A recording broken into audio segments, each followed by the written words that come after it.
the general public has a deep fear that in the next election, which is going to come up in 2014, will the voting machines... 2014, not 2012. So there is a fear if the voting machines will resurface again.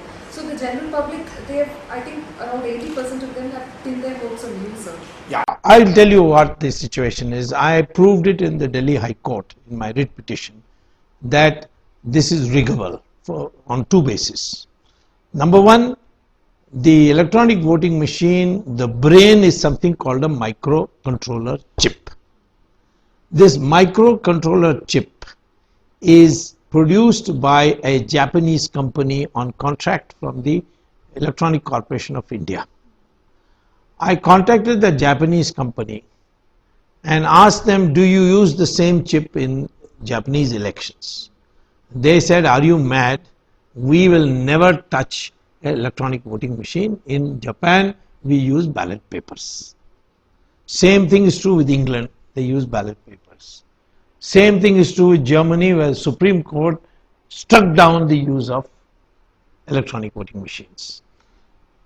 So I pointed out to the court that the most important thing is in the hands of a foreigner. And foreigners may like another foreigner to rule this country. So how do I know that the chip is correctly recording it?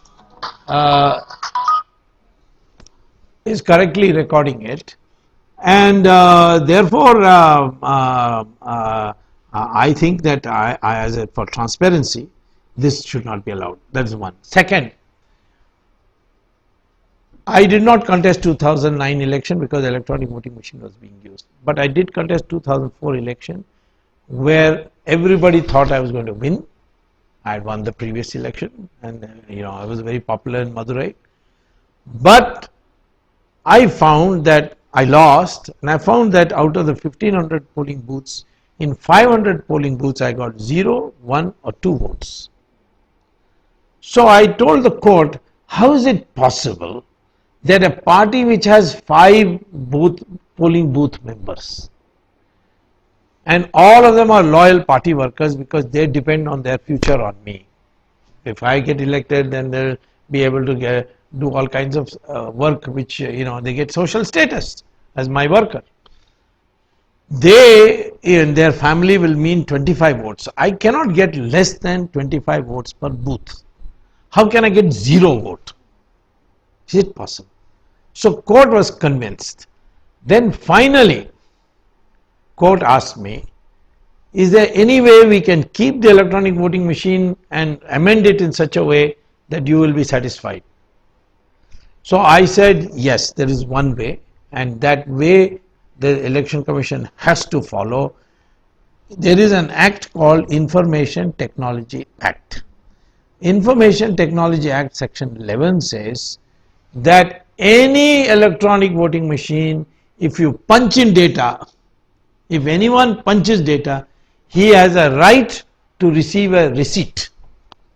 So if I go to an ATM and I punch withdrawal, then I must get a receipt.